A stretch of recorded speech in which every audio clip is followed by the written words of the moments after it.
The Marinade. There's no O in Marinade. Let's try it one more time.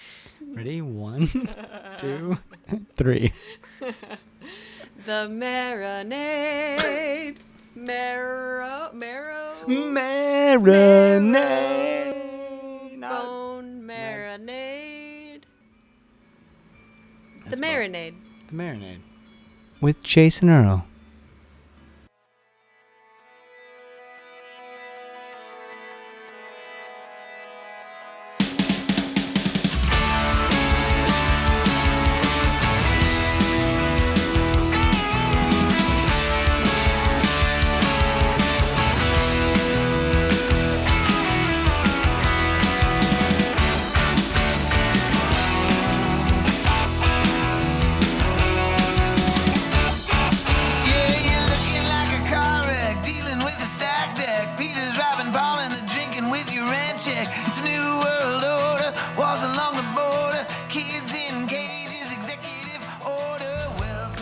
Welcome to The Marinade with Jason Earle, a free-flowing conversation about the creative process with creative people. This is episode 60, and our guest is Michael McDermott. McDermott has lived quite the creative life. He was signed to a record deal as a very young man. In the very early 90s, Brian Koppelman actually signed him to his first deal and produced his first record, or co-produced it at least. The great Stephen King is a fan of McDermott's and has even included his lyrics in a couple of King's novels. His discography is full of incredible records, but the last few, Willow Springs, Out From Under, Orphans, and the upcoming What in the World, are perhaps his best work. What in the World will be released on June 5th, 2020. It is one of the best records of the year and one of the best I've heard in a long time. Michael and I caught up by phone about a month into the COVID-19 lockdown. I set out really to talk about the new record and process, but given the circumstances and just how we were feeling at the time, we laughed and talked sports and generally just had a blast. Maybe we'll get a chance to go deep on process the next time he gets to Florida. In the meantime, this was so much fun, and it is such an honor to present my conversation with Michael McDermott. Head full of gasoline, fist full of fire. New low Jim Crow, plead the fifth, you don't know. It's not too hard to see that the president's a criminal. Ionized Cody, wipe away your tears. What in the world is happening here?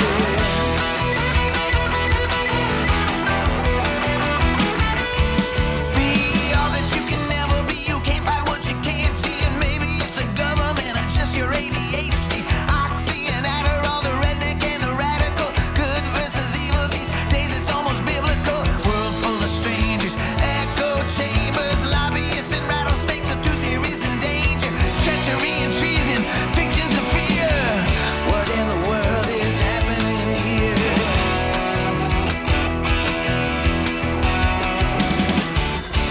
I say, hey, hey, what do you say? Tired of hearing everything will be okay. I say, hey, hey, what do you say?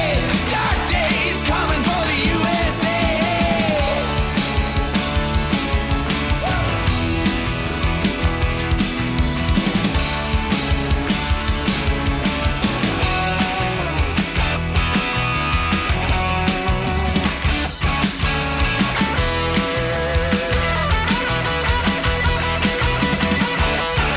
You got your hard luck, white class, low class, badass, knock around guy who don't give a rat's ass, affiliated, castrated, migrated. Hey, Michael. Dave, how are you? I'm so sorry about that, man. It's all good, brother. Are you sure now's a good time?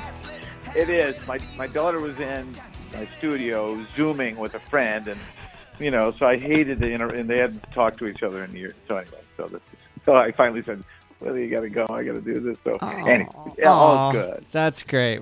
I love that priority. That's Yeah, I support that priority for what it's worth. Oh, that's good. Man, How you doing, man? I'm good, man. I'm good. Everything's, obviously we're all on edge in certain ways, but I think I'm just so damn fortunate.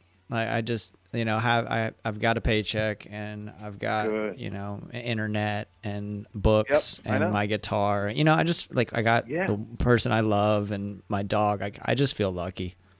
Yeah, and people said, "How you doing, Michael?" It's not that different for me. It's unfortunate. Obviously, the most vulnerable among us are going through an incredibly difficult time, and I don't mean to make light of that in any way, but really, So I'm actually. It seems like I'm reading more, which is great. Like doing all these kind of weird experimental things. Try to somehow learn something or whatever, and reading and writing and watching documentaries. So it's like, life's pretty much the same for me, really. I mean, I was pretty isolated anyway, so this is no big transition for me.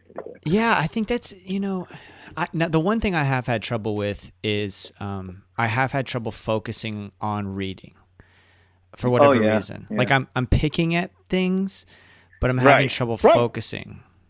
Yeah, that's true. But it's go ahead, sorry. No, go ahead.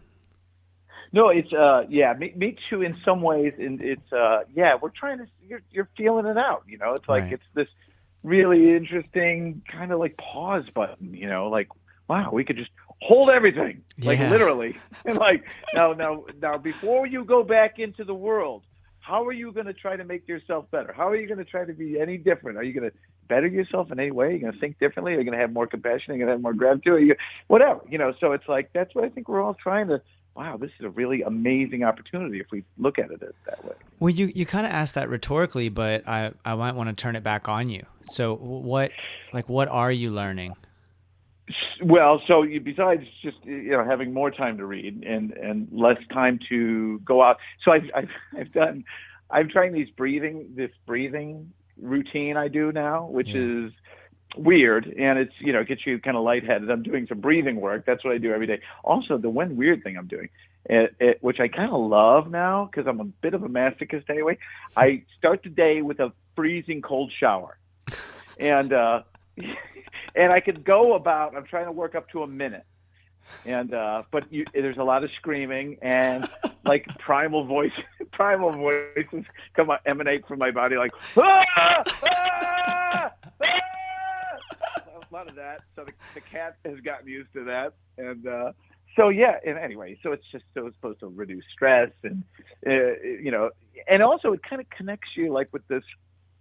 Like we used to live as a species like under really incredibly difficult conditions, and we just don't use those kind of muscles, and so it's been interesting because I think it's almost like the old caveman language comes out of my body. Oh yeah, and so it's. So, and it's supposed to do, I don't know what it's supposed to do. It's really just a test of will at this point for me, but it's supposed to help your immune system, and I don't know what else really, but it's fun, and it's kind of it's almost like it's a of course I don't want to do it, so I have to a little talk with myself that it's like, okay, we're doing this, we're going in, and then you kind of psych yourself up, and then just stand there naked, and then turn that thing on, and So that's how I'm bettering myself. I don't think that's going to have any effect as any ripple effect in society at all, except maybe I'll have more patience. Yeah, well, you might start some sort of revolution with the inevitable song that you put on the next record about taking a cold shower first thing in the morning. Right. I know. Maybe. I don't know. It's funny. I know it's kind of loony, but it's been interesting, and I think it's better than a cup of coffee, I got to say, too, because it fucking wakes you up like nobody's business. Yeah. It's like, wow, I'm ready to face the day.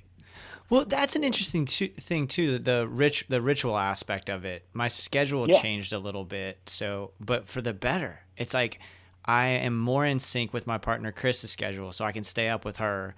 And the dog loves it because it's like, we don't have any kids, but we have a puppy. And so the dog loves it because it's more time with us. Plus our personal routine is better for her. It just flows better.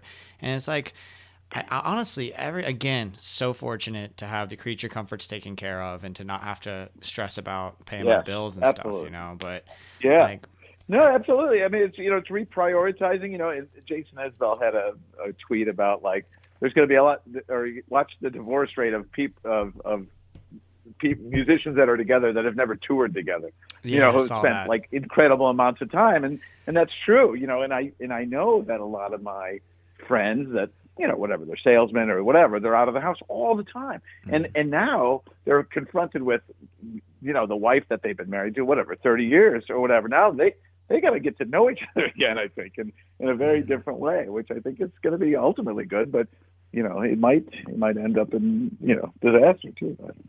Well, yeah, that is really interesting. And it's just, I think it sort of underscores the work that we need to do on ourselves anyway. Yes. Right? Yes. It's like, absolutely. I yesterday had a virtual therapy session with my therapist, and I hadn't. Oh, good. Yeah, it was great, man. And I hadn't seen her since before quarantine. And then we were supposed to have a session that week, basically, that everything shut down in Florida, and so then she went virtual. And actually, I had canceled. That's what it was. I canceled 2 days before quarantine happened. Yeah. It's just, and so then we had to finally, it's been a month, and I don't usually go a month. I try to do that work all the time, and every 2 weeks I meet with her and make sure I'm keeping my shit together. And so those kinds of things. I mean, that's a kind of a stronger example, but just the things that I need to be better about, not spending as much money, not beating myself up if I don't write the next great novel tomorrow, Right. Yeah. So somebody asked me today, are you able to write with everybody around all the time? I said, well, I write every day, that's a non-negotiable for me. So I do that anyway. So that hasn't changed. I don't know if it's I haven't been in some kind of writing swing, really. It feels a little, I don't know, doesn't feel like it has much of a zing in the last couple of weeks for whatever reason. I don't know. Maybe it's just, I don't know what that could be. But yeah, as far as the work on the self, and I've been looking into AA meetings, and I'm trying to, because I've heard there's an online version. It's not that I'm freaking out at all, but just to get reconnected, and right. But yeah, it's just a reprioritization about things, because honestly, man, and I hate to sound, this might come off sounding terribly bad, but I don't want to go back. Like you said, you have the woman you love, you have your dog. I have the woman I love. Everything's okay. We're both able to make some money. And another thing, I'm sorry, I'm rambling, but no, I love it. But yeah, so in regular life, my bank account always, it's a boat that is sinking at all times. Yes, sir. It's constantly taking in water. So I look at my little Chase app. I don't know, obsessively. I was always growing up in a very vulnerable financial situation with my father. He was kind of he was just terrible at managing money. We almost lost our house growing up, and those things, really, they program you. So money is a constant concern of mine. So anyway, I look in regular life, I would just see that thing every fucking day. I swear we wouldn't go out and it would just drop by, the hundreds of dollars. What did you spend on it? So it was a constant fight. And, but now it's there's this, it's towed the line. It's just oh, it's the same as it was yesterday. That's awesome. That never happened. Dude, it has. So I love that. Yes. I 100% relate. And I have no question this is fundamentally changing the way that I think about my finances and my spending habits. And the cool thing about it is that, with everybody doing virtual tip jars and playing, all my favorite musicians playing online, I don't think twice about dropping $5 or $10 in that tip jar because of what you were just saying. So it's I'm not spending nearly as much money, but the money I am spending, I feel super fulfilled because I feel like I'm helping somebody whose art I appreciate. Yeah, me too. And I'm throwing some money around too because it feels like there's the boat's not taken in water somehow, and that's nice. And then once you feel not so vulnerable, then you're willing to share and and that's an interesting feeling too, to not go, oh, I'd love to give them $5, but shit, man, whatever. Right. So, so it's been very interesting. And really, so they want to reopen the economy. Go ahead. I'm not going back for a while. Yeah. I'm not, you guys go at it. Yeah. Knock yourself out. The people at the Capitol in Lansing, Michigan, you guys start a bowling league. I don't really give a fuck. So yeah, but go for it. Knock yourself out, I say. but Dr. Oz talking about like we should. Did you see this clip going around? Yes. I mean, like 1.1 million kids. Like that might be a chance somebody like really. I mean, is that what it's come to? It's all about the commodification of everybody, and like what we were just talking about. Like I think we've had a paradigm shift of how we are as consumers. Like, I don't like being that other guy. Right. Like, I'm not just going to go to Target. I don't even know what we fucking spend at Target, but Right. seems it's always $127 for whatever reason, and Right. you walk out of there with like, I don't know what did we just buy? Yeah. Or like at the drop of a hat, because I love going out to dinner, and like me too. how easily I'll tell myself, hey, you've been working hard all week, dude. You deserve to go to get you a pizza. And, right. Pizza's been a challenge for me, but yeah, that's the only thing I kind of like. Pizza and watching baseball. I mean, that's like well, for me. I want to get into that too, because I do want to talk sports. Okay. I do want to talk about your record too. I don't. We don't have to if you don't want to. Well, we can talk about it a little bit. But I do want to talk sports for sure. I want to talk. Yeah. Because in fact, maybe we could just do that first and then see where it takes us.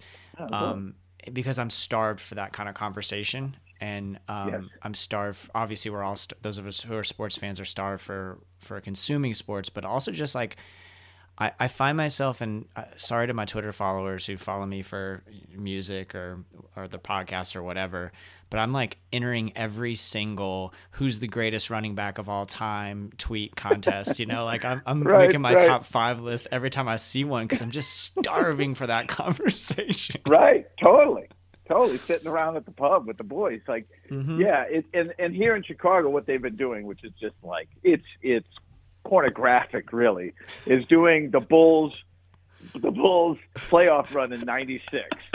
Jordan's first year back, like, and it's just like, and my wife will be like, are you seriously? And because I'll be still yelling at Luke Longley and, Tony Kukoc's boneheaded play, but it's been amazing. It's been amazing. It's really like, and then today, I was on my phone, like it's like a shackle of being a slave now. It's just like in my hand constantly. They may as well put an iron shackle around my wrist. but they had Kerry Wood's 20 strikeout game. Wow. Back in 19 whatever. So I watched. I just caught the 9th inning, which was great. But like, yeah, those weird things, man. Like, and I feel, and my wife even said, why are you watching? You know how this is turning out. And I said to her, and I didn't say it right away, but I thought about it, like, why am I? It's like, so, but I was like, it's the last time the good guys won for me, and like, it just means like we've been on a run since the Cubs won the World Series, but it's been like 4 years of just like douchebags winning at all times. Yeah.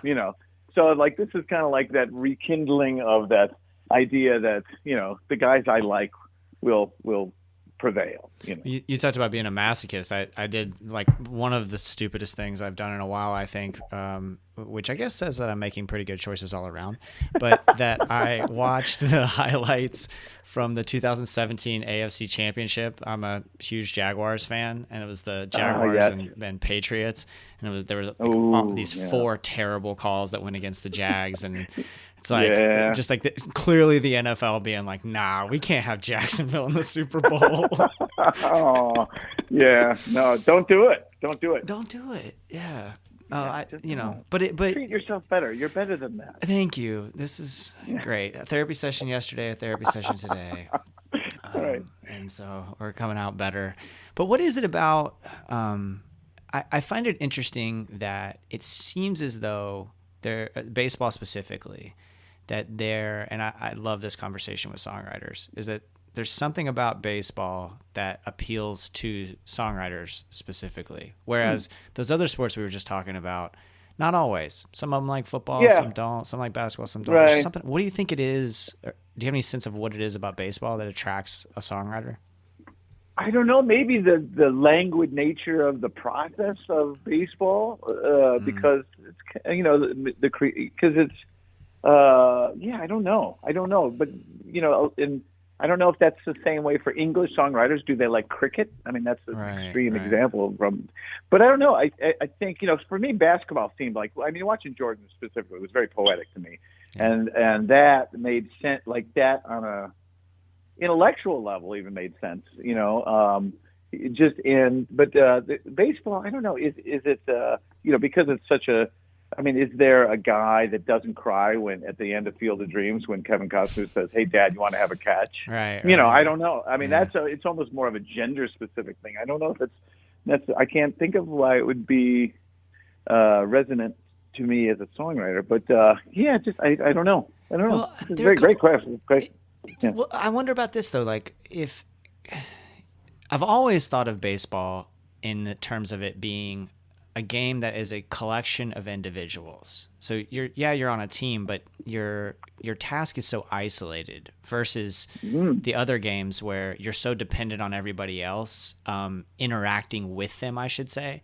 Whereas in baseball, so often you are the sole, like all the weight of the team is on your shoulders for at least that moment. And that doesn't happen as much with the other games. And I wonder if there's like almost a solitude kind of thing with songwriters, whereas songwriters, of course, appreciate community and want to, generally speaking, want to be good citizens and that kind of thing, and to share their art. Still, songwriting is so often, more often than not, is a kind of solitary process.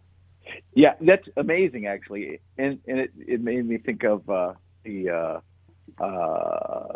Robert De Niro's Al Capone in The Untouchables, going, baseball. What are you out in the field? You are part of a team, but at the plate, you are one man. It's almost like a band kind of thing. You're the singer of the band. You like the connected and the communion of the other people, but yet you're at the plate, and this is your moment. So there is kind of a structurally a similar thing, and the way you put it made me think that does make sense. Yeah, I don't know. I think baseball's my favorite game, but basketball is like right behind it. Me too. Yeah. And I mean, I like sports in general, but those two, and I think part of that was that also that I was better at those than the others. Yeah. Naturally they just sort of make sense to me for whatever reason. Yeah. Never played football, and I like football. Okay. But it's not. There's just something, I don't know. And so nostalgia probably plays a role in that too. And I don't know if that translates over to the creative part, or not, but maybe. Yeah, I don't know, and I remember the first time walking into Wrigley Field and was with my dad. So there's that thing, there's that generational bond that I think for me at least that is, because when you think about it, it is a very long, tedious game, and us as a species like fast, exciting things, really generally, but so it is interesting. It's almost a bit counterintuitive that baseball is because baseball as a sport was languishing for a long time before the McGuire Sosa home run thing, when they juiced everything, including the players. But it was languishing, and because it is a tough sell. But now it's I think it's I don't know why the comeback necessarily, but it is interesting. Yeah, I think it shouldn't be a tough sell. I think a lot of times like football, for example, moves way slower than baseball, really. I mean, you've got a play and then it's over, and then you got to rest for another minute. And then there's a play and then it's over and you rest for another minute, But it doesn't have that reputation because I feel like the big football leagues do so much better at marketing that circle back to the consumer, marketing that to the consumer. Absolutely, and I feel that way about football. I'm quite bored with football, and I remember when they would go to England, I'd kind of keep an eye on those because I have so many friends over there. I'd be like, you try to look at it from their perspective and through their optics, and I would think, that's a really dull game. And it was always like those low-scoring, very dull games anyway when they'd play in London. Yeah. But to me, it's very. I don't know. I mean. I think it's the gladiator element of it that people, men, Yeah, but you're right. It's all marketing. I mean, the fact that they don't pay taxes is incredible. It's unbelievable, man. Unbelievable. Yeah. That's. They have their own day of the week. Yeah. They have it. They're allowed to have a monopoly. Yes. Yeah. I don't know how that happened. Yeah. That's crazy, man. The other thing I was just thinking about, I don't really consider it this way, but with the baseball thing and the creativity is, especially for writers, baseball has such like there's a whole lexicon around it, so like there's sure you've got that in any sport or in any avenue of life, I guess. But baseball, it seems it has more unique kind of like colloquialisms. Vernacular. Yeah. Vernacular. Yeah. Yeah, absolutely. Yeah, absolutely. That's and again, I think it is it's meditative in some way. Yeah. I mean, it is very, it's got its own rhythm too. For a Cub fan in Chicago, there was a weird thing, in the 90s especially, where Wrigley wasn't really, wouldn't go to watch baseball. I mean, I would, but it was basically a party. You just go to get loaded, and so yeah, it wasn't necessarily an art form then for a lot of those years, but yeah, I think your observations are spot on. I mean, I hadn't thought about it really in those terms, but yeah, it's interesting. Is like how much I'm sure everything has changed since you got sober, but how much has consuming sports changed? Well, I don't know. I think, I reprioritize things a lot, and it's not, I'm a passionate sports watcher. So obviously it triggers me a bit. And, so much of watching the Bulls was around, booze and drugs for me too. Right. We'd all commute, everybody get together. I remember in Jordan's last against Utah in '98, for that game, this bar that I would always watch, I had a pitcher of Jack and Coke. I didn't want a glass because I knew it was going to be quite a game. So they literally, and they knew me there, they made me a pitcher. I had a whole pitcher.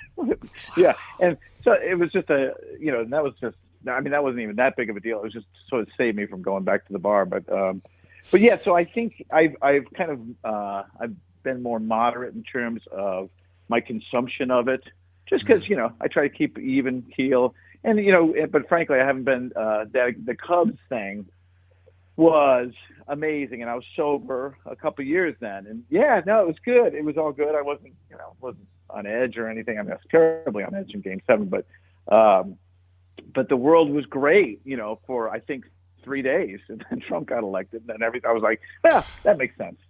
Like God would only give me that much happiness at a certain point.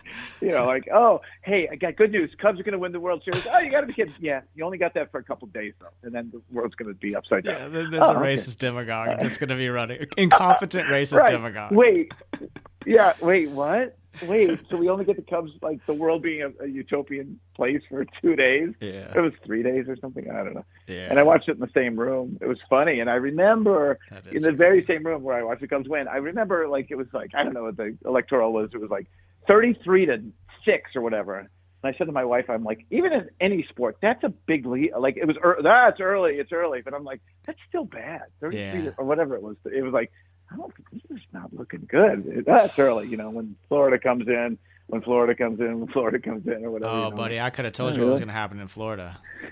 Yeah. Sorry. I got neighbors. I know. But that's what they kept saying. Yeah, right. Yeah, no, I know. And but that's what when Florida comes in, then anyway, let's not relive that. But no. So my consumption, I think. Not too terribly different, I don't think. I think I watch less, though. I mean, just because, I'm just, I try not to get too caught up in those things. Yeah, well, the point you made is a great one. Just for life in general. I mean, not trying to. I think you said maintain balance is what you're seeking, right? Yeah. And so that's what your breathing is about, and that's what taking your cold shower is about. And yeah. I mean, I get very caught up, and I'm obsessive, right? And so I think so it's probably best I keep even keel about that. Yeah. Well, we were just talking about Trump, and I don't want to dwell on him at all, but but I do. There's a lyric in "What in the World," and this is the first record in a long time that, because I get these records from publicists and stuff, right? And so I if it's personally addressed to me, I always listen at least once. If it's not, I try. Because I like music, so hey, I'll try to consume as much as possible. This is the first record in a long time, whether a publicist sent it to me or I bought it or whatever, that I just sat and just like had a cup of coffee or two and listened to the entire record and wrote down my thoughts, just sitting there. Oh my you know God. what I'm saying? Oh wow. Yeah, thank you. That's great. It's just so wonderful, man. And there's the thing that made me think about the Trump thing that triggered me there was in the title track, What in the World, there's a whole, it's a wonderful list song. I love a list song. And there's like right back to back, you list Stop and Frisk and Socialist. And I just thought that was like, I'm assuming that word choice back to back rhymed like that is intentional. But like for me, when I was listening to it, I was like, okay, so you got this one evil thing, Stop and Frisk, objectively evil thing. And then you've got this other thing that is consistently slanted as evil, but is neither inherently good nor bad. Right. It's the vilification of that word too, and it's funny when and that was before, I'd already recorded it when like Bloomberg got into the race, which is so funny that Stop and Frisk became like a thing. Yeah, right. I was like, hey, because like my first record came out, I think the same week Nirvana's record came out, like so I mean my timing's always been terrible, like an Americana record before the word was Americana, but like this like fucking mulleted, folksy harmonica guy coming out in 1991, the week that Nirvana came out. It was just bad timing. It'd be like releasing a movie the same week as Titanic, or something. So it was, so I was like, maybe the timing's going to be finally good. For once in my life, the timing will be good. But, I'll gladly stop playing that song in November if like there's really no reason to. I mean, it's, and it wasn't, I didn't sit down to write anything like that because, I don't know if it seems inauthentic in some ways to try to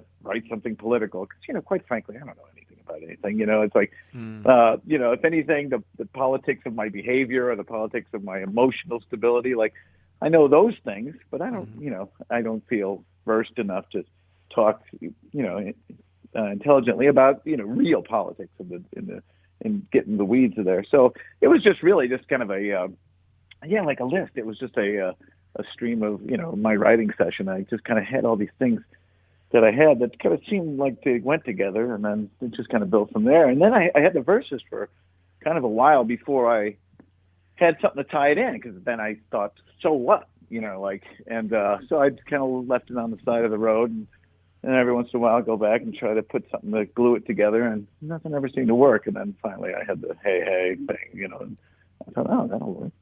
So that was it. I might want to challenge you a little bit on what you said, and I don't know necessarily the depth of your political knowledge or your understanding of policy or anything like that, but I would challenge you in this way to say that you clearly have a lot to say, and you say it very eloquently, and so if something matters to you, it is helpful for folks to hear it through your lens. So I'm certainly glad that you went with it on that particular song, and I might, if I may, encourage you just to do more of that. Yeah, well, because I feel, and people have had a very visceral reaction to that song, and it's funny, like some places you play it when I go, the president's a criminal. Like I was in Florida, in fact, at the 30A festival, and 700 people there, and dude, I wasn't even sure because, there's people with money there. And I thought, the tickets are crazy expensive. And I thought, oh, boy, this is probably not going to go over well. So I always like to start with that song to weed out the weak. And so I got up and just started doing it. And that when I hit the president's criminal place, it was like the Who. It was like people just got off their seats and throwing their hands in the air. And it was a folk show. I couldn't believe it. I'd never experienced anything like that as a performer. And, wow. So I love that, and but yeah, of course I have my opinions, but I do get a lot of people going, really kicking back on that, and and without getting too into it, but I know that Trump is a symbol of a lot of things that are wrong, a lot of things that we let happen, and it's he was the guy we deserved at that moment, in some ways, and so there is a Trump derangement syndrome, which I suffer from, I know, but he's the worst guy in we got the worst guy. And I lived in New York, and I knew Donald. I mean, I didn't know him personally, but Trump is, he's just a bad dude, so it wasn't surprising that he would behave in such a way and in such a manner. But people get very, and not that I don't want to offend anybody, but I don't unnecessarily want to. I mean, I just have very different opinions, and I understand why he was their guy. Why he's their guy now, I don't understand. Right. But I get why he was their guy then. Yeah. Well, I guess it depends on who you're talking about when you're talking about their guy. I think living in Florida, I do think there are more, like Isabel says, there's more. There can't be more of them than us. I do think it's pretty split, and in Florida sometimes it feels like it's not. It feels like everybody is a Trump supporter. But I also live in Orlando, which is like a liberal oasis, and so that's a little bit different. But my folks live an hour and a half north of me in Marion County, and that is Trump country, buddy. Like I don't know what the numbers were, but 75 or 80% he'll carry the next election, like something crazy. And that's true of so many counties here. Like he's gonna win Florida big, and I know that because I see it every day. And even in my little liberal bubble, my little oasis, I know that that's true. So I think it depends on who they are, because I think a lot of folks. It's disheartening, but it's true. A lot of folks hear him saying the things that he says, and they're like, "Hell yeah, brown people suck." Like that's real. Right. Right. Yeah. No, absolutely. Like in that thing in Michigan, like they were out. We want to work, and, which in theory that makes sense. Oh, sure. People upset their, but then they had the Confederate flags and all that. Like, okay, all right. Now you just, now I was willing to give you a second of my mind, but now you lost. Yeah, it's like what you need wages so you can move to Dixie. Like what are you? Right, totally. That was awesome. Yeah. So anyway, I mean, it's but yeah. So I worry about that. I mean, we went out for a walk the other day, and I didn't know this, and I was just outside Chicago, and Pritzker, I think, is awesome. I mean, he's a billionaire, but boy, he's been amazing, and he's arranging secret flights to China to bring masks, and I mean, amazing. Yeah. And maybe that's how a billionaire could actually help and do his own thing. It can't be bought. All that false narrative. But anyway, but yeah, right down the street, we were walking, and there we saw, came up on this house, and a huge Trump 2020 flag. Like, if it was a Cub flag, I would have said, dude, come on, that's an obnoxiously big flag for even a Cub fan. But, like, it was a Trump, I mean, like, it was just so big and grotesque. It was just, it was perfectly, like, of course you wouldn't just make a normal-sized flag. You had to make the most obnoxiously big flag. So anyway, but, I mean, they're everywhere. I mean, it's like invasions of the body snatchers. But yeah, I mean, I just don't get it now. I get why they were frustrated, felt ignored. I get all that. But now what? So the kids in the cages? What? Know? And he's just a bad. He's not a smart guy. He's been given a. But this goes back to and because in therapy, and we know this, and about how we were raised. A lot of childhood trauma. And he was a kid that was from trauma, and I would feel empathy for him if he wasn't so dangerous. If he had any kind of he was curious about learning about how he is and why he behaves the way he does. He doesn't, but if he was working on himself in some ways, I would feel for him because, I don't know how his father seemed like he brutalized him. The brother drank himself to death. The mom seemed absent and didn't show him love, and those are terrible things for a young boy. And, he's made fun of because he couldn't read well. And so there's all those things that make me go, oh man, I just feel so, I have empathy and I feel for him. Yeah. But he's just like, but he doesn't, but at what point, how is the balance? Do you try to give love or at least well wishes for somebody that just doesn't, doesn't try in some ways and doesn't care about humanity and doesn't have empathy and he's, a malignant narcissist and Well, that's the hard question. That goes all the way back to if we think even primary and secondary education and how we approach mental health and what we do for kids because we all go through something, right? We all have our shit. Absolutely. Everybody. Yep. I mean, I had wonderful parents. Wonderful. They were so loving and I'm so grateful. But I also through therapy have realized that a lot of the shit I learned in the church really fucked me up. Ooh, yeah, man. Yeah. And I know you can relate, right? You had your own little Like, spiritual oh, journey, yeah. right? Sure, absolutely. Yeah. Oh, yeah. That fucked me up good. And it's Yeah, a recent absolutely. revelation for me, dude. It was because I have this terrible fear of death, and that's where Yeah. my anxiety comes from. So I'm not like a nervous person. I'm a pretty laid back, Right. really. But then I'll just have a panic attack out of nowhere because I'm freaking out about eternity. Right. You Yes. know, and so that's And where. so, it how does that manifests. relate to your spiritual upbringing? Like, how did they instill that fear of damnation, or how Yeah. did they contribute to that? Yeah. Yeah, so that's a good question, and I'm kind of working through it. So it's kind of nice to talk through it. Is that it's a Southern Baptist church that I grew up in. Oh yeah. And so the idea was that there was the dichotomy between heaven and hell. There was no in between. Yep.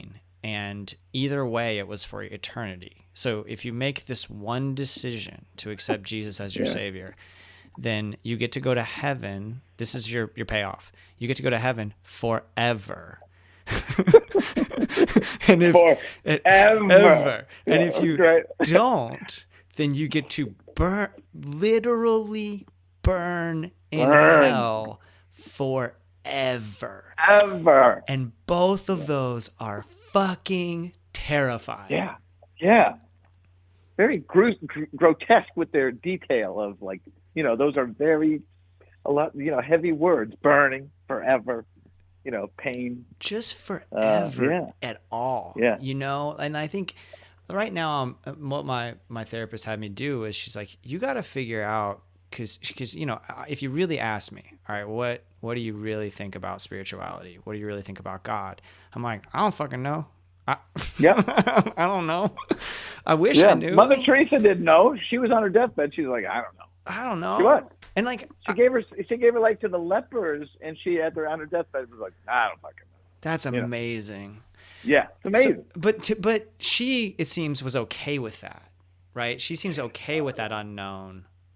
Like, are you okay with that unknown? I tell myself I am, that I don't know, and it's funny because when I got sober, and even in the process of recovery, the word God is bandied about a lot, and I had real issues with that, because I was like, I don't, but they say, God as you know him, like not a guy with a white beard, but just, what it could be a tree, it could be the infinite timelessness of the vast sky, whatever, So that's whatever your God is. But yeah, so it was hard for me, but a lot of people get even deeper into religion, like the dogma of religion, when they get sober. I didn't. I got I went the other way, because it seems like just like people trade the one. So then they go from, alcohol addiction or drug addiction to sexual addiction to gambling.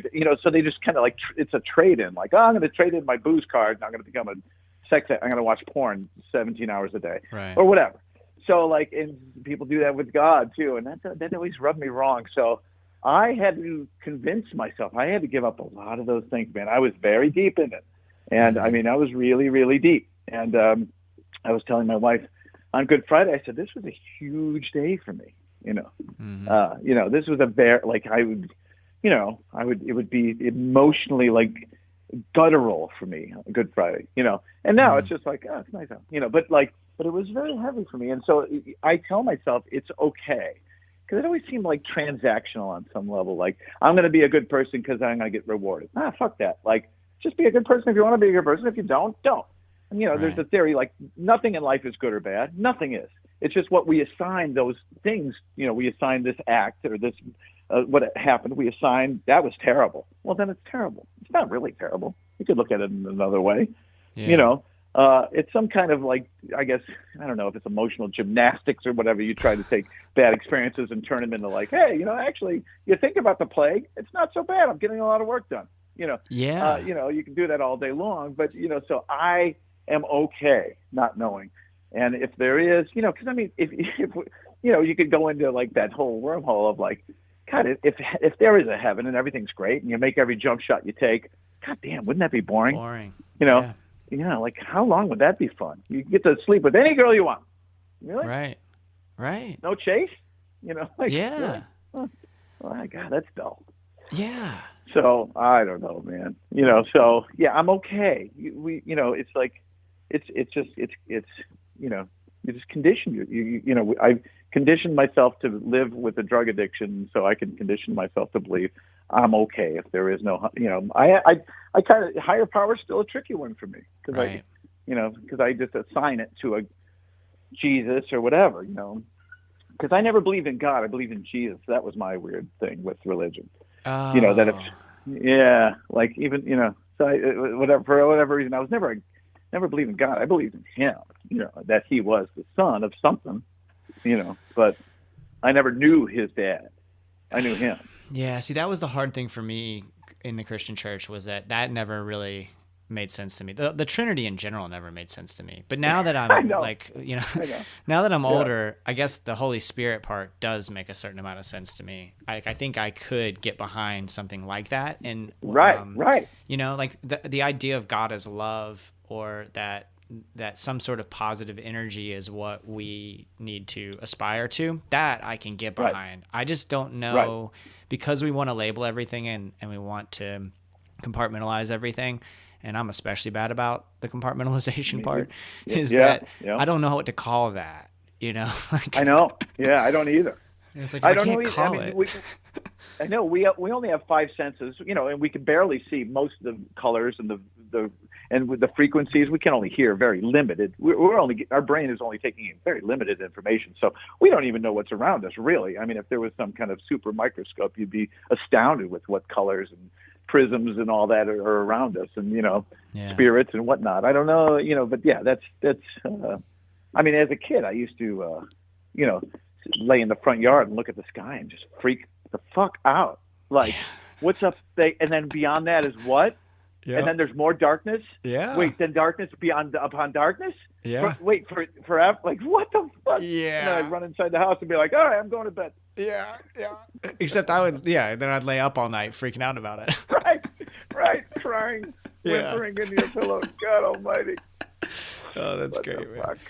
Oh, you've given me more than I could have asked for, but we always end on what you're getting down on. So, like, what art are you consuming right now? Music or books, or I don't know. Oh man, yeah. So, yesterday I was putting together some kind of table, listening to, I don't know, nothing new really, nothing new. But I read this great book called "Say Nothing" about the IRA, about this murder. Gene McConville went missing, and true story. So. It was a great read, awesome. I don't remember the author; it's on my Kindle, but "Say Nothing," fantastic. Cool. It's like a mystery within the historical backdrop of the IRA. Those are the best. Amazing, really. Yeah, and he would kind of go. Something would happen, and then it'd be like Faulkner, and then just disappear, and then you'd be like, wait, oh, dude, you didn't even finish what happened. Yeah. But it's great. It's fascinating. And that's it. And then I saw. We watch movies every night. What did we watch? Well, we saw the Richard Jewell movie. We watched, a really good movie called Knives Out with Daniel Craig. I like that a lot. Yeah. Ozarks is awesome. Ozarks is fantastic. Do you watch Ozarks at all? I haven't watched Ozarks? it. No. Ooh, it's good. Okay, I'll check it out. Chris watched it, and she never really got into it, and so it's like, oh yeah. Right now we finally have time to watch things together, so I'm like really prioritizing watching things that she hasn't seen or I haven't seen, or things we can, you know what I'm saying, like things we can share. Yeah, I know that's a trade-off. Heather likes to watch comedy. I just it's just very tough to find good comedy. But Knives Out is kind of a whodunit, and it's kind of lighthearted, but it's really fun and great. Peaky Blinders is also amazing. And that's it. I guess that's it. Not much music really going on. My daughter kind of has the monopoly on the Google system. Just it's always just a bunch of stuff I don't understand. And Heather will be like, "Did you hear what they just said? They just said tits and ass." And I was like, "Oh, I didn't hear it. I don't know." Wouldn't know anything about that. I don't know. Just leave me alone. I don't comedy. It's just. Sorry. Have you seen Jojo Rabbit? No, that's on the. I see that on the thing. Is it great? It's great. Oh, good. Okay, then Yeah. that's tonight. Yeah. Yeah, it's. Yeah. I mean, it's I've dark, been seeing dark it. comedy, but it's You know, awesome. the cover looks just so weird. Like it looks like whimsical Hitler spoof or something. Like I'm like, what is this? Yeah, you're not far off, but Uh, it's worth your time, man. I'll be surprised if you don't think it's great. Okay, yeah, no, we keep because the Rotten Tomatoes are like 96, so I'm like, wow. So Yeah, it's really hilarious, and highly it's recommend. the way I think of it, like visually, it seemed to me like Wes Anderson meets the Coen brothers. Oh, good. Well, Yeah. that's good. Yeah. So, and it's hilarious and well acted, and it's just Yeah, good. We'll do it tonight. Cool. For sure. That's on the yeah. Dude, this has been such a pleasure. Thank you so Yeah, much. me too. Yeah, thank you. And- And I hope we get to meet. Oh, can I tell you one funny story before? But I was in Orlando. You made me think of Orlando, and Yeah. so I was opening for Jars of Clay, and this is 1990 whatever. Uh-huh. And there was a band before we were touring together, but there was a band that played before me, which turned out to be Matchbox 20. But wow. after the show, because like I had a lot of like religious allusions in the lyrics and stuff, and then so after the show in Orlando, a guy came out and said, he's like, "Hey, I saw you play." I was like, and I said something like, "Oh yeah, what'd you think?" And he's like, "I'm not sure." And I was like, "Oh yeah, you're not sure?" And he's like, "Well, that all depends." And I said, "Do you like it?" And he goes, "Well, that all depends."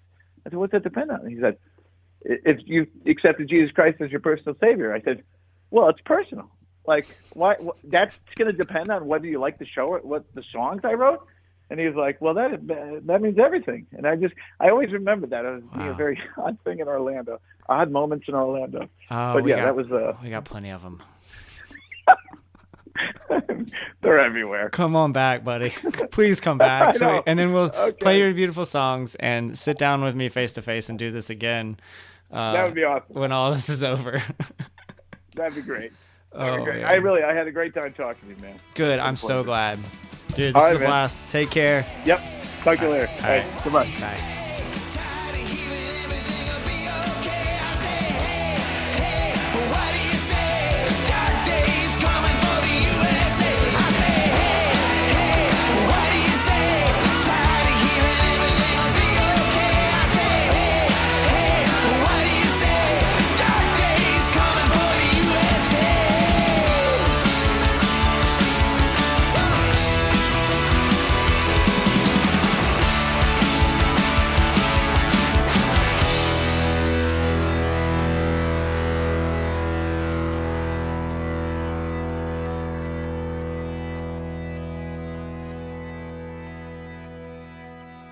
Michael McDermott, y'all. What a pleasure. Thank you so much, Michael. Thank you all for listening. You can find all things Michael McDermott at michael-mcdermott.com. Check out his new record, What in the World, which is out on June 5th, 2020. God, it felt so good to just talk sports for a while, to just kind of bullshit and chop it up. And this whole conversation was so much fun. I can't wait to have the opportunity to catch up with Michael again in the near future, hopefully whenever he gets to Florida. And I want to see those songs live. This record, What in the World, is just outstanding. Check it out.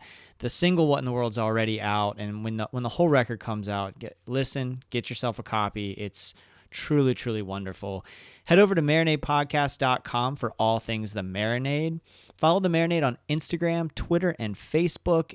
If you really like what we're doing, please consider joining our Patreon community, where for just a few bucks a month, you can get access to our Patreon exclusive content like the show Jason's Journey, where I talk about the moments that shape my creative life. We also release special episodes of The Marinade and just kind of interact more deeply with the show. If you don't want that kind of commitment, we have a virtual tip jar at The Marinade on Venmo. This is all DIY, and all proceeds from either of those go straight back into creating content for the show. And if neither of those is an option, especially right now, I totally get it. Just tell a friend about the show. That's a free way to help us out. Give us a rating on your podcast app, and be sure to subscribe so you don't miss an episode. All right, y'all, it's time for What I'm Getting Down On, this segment of the show where I talk about the art that is inspiring me at the moment. I've got two shows to really recommend. One still coming out, and that's Devs, or one that's relatively new, I should say, not still coming out, but one contemporary one, and then one that's been out for a little while, On Becoming a God in Central Florida. Devs is, if you're not familiar, it's science fiction, kind of Westworld feeling, questions about consciousness and time, and it stars Nick Offerman as a really eccentric scientist type fellow, and it's just wonderfully written and wonderfully acted, and it's just a cool vibe to the whole show. And the other show that really has my attention right now, I'm not done. I think I'm 6 episodes in. It's On Becoming a God in Central Florida. It stars Kirsten Dunst, who is just absolutely outstanding in it. I first heard about this show because I was reading an article. It was back in October, and I was headed to Swanee for Swanee Roots Revival, and I'd rented a car. And so, it was a clusterfuck at the car rental place, and they just messed everything up, and I had to wait like an hour. It was in the height of my marathon training, and I'd run there. It's a real vivid memory for all those reasons. And I was just reading an article that was written by Kristen Arnett, who wrote a book called Mostly Dead Things that I mentioned several times on the show that I absolutely loved, that was set in Central Florida. And she was talking about On Becoming a God in Central Florida. This piece was in the New York Times, and another show that the title of which escapes me at the moment. But when I read it, I thought, okay, I got to check this out. It's basically set in Central Florida in the early 90s, which is fascinating to think about now, especially in the context of my conversation with Michael. Because you got to remember, Michael signed that record deal in 1990, and his first record came out, I believe, in 91. So he's a real young man. It's the 90s. At that time, I would have turned 11 in 91. And this show is set about the same time. At that time in Central Florida, all over the country, but it was huge in Central Florida, folks were falling into these pyramid schemes. Amway, the most famous one, of course. And the show is about a pyramid scheme called FAM. What's interesting about, there's a lot of things that are interesting about it for me, especially in that context. But like, as I'm watching it, I'm thinking about the way people were behaving at that time, and the way that they were falling for certain things, the way that they were believing in the power of sort of some of these ideals like hard work and the ideal of community. And as you watch the show, you're watching it and thinking like, of course, especially with the benefit of hindsight, you're thinking, what the fuck was wrong with these people? But there's an empathy that I feel for folks who were in that time, especially folks who were susceptible to a sales pitch like those pyramid schemes allowed. And it made me think then about, okay, what were they thinking? And what are the analogs in today's world that I'm going to look back 30 years from now and go, what the fuck were we thinking? Especially for me, like, what am I going to do, and what am I doing and saying now that I'm going to look back 30 years from now and go, oh, dude, why didn't you step up? Like, and the first thing that comes to mind, I harp on this a lot, but it's worth harping on, is we've watched this president and this regime do so many illegal and immoral things, and we haven't taken to the streets. The fact that he fired James Comey, regardless of what's coming out about Flynn or anything else, forget that. He fired the man who was investigating him for potential treason and collusion with a foreign power. And right after that, I want to say 2 months after that, maybe not even that long, he called white supremacists very fine people. And you know what we did? Fuck all. You know? Like, why did we not take to the streets? That right there, those 2 in a row should have been like, okay, this guy's got to resign. Like, maybe one of them in isolation, you would go, all right, well, maybe he just slipped up, or maybe there's more to the story. But those 2 things back to back, right at the beginning of his presidency, and we did not take to the streets. Now, of course, since then, lots and lots of other stuff. and we can't really take to the streets safely at the moment. So it just made me think about like, all right, well, what the hell was I doing? Well, I was bitching on Twitter, which I'm still doing. I was talking to my friends about it who have the exact same opinions as me or very similar ones. And what did I really do? You know? It makes me think of like the new Isbell stuff, and I'm really excited for Jason Isbell's record, which will come out. Some folks already have it in their hands, but the broader release will be this coming Friday. And the themes that he tackles on it, but like what really have I done and what should we do? And watching On Becoming a God made me think like these folks had to have seen all these red flags and went, oh, pump my brakes. I'm about to lose all my assets. This clearly is not a successful business model for most people involved in it.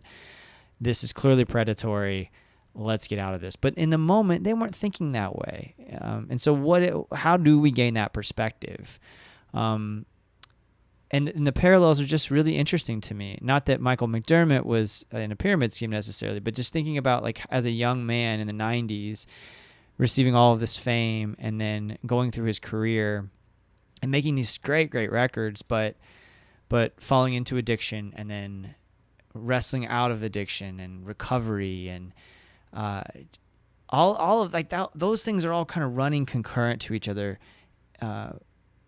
which comes back to that question of timelines, which is why Devs has my attention as well. So all these things kind of feel as though they're interwoven to me at the moment, and it's an exciting time. You know, I despite all the uncertainty around me, I'm very excited to create, and I hope that if you're feeling good, that you're able to go do that. As I've been saying for a couple of months now, please don't put pressure on yourself to do anything right now. But if you are feeling great, go out and create something. If not, I love y'all. I appreciate every one of you who listens. Until next time, cheers, y'all.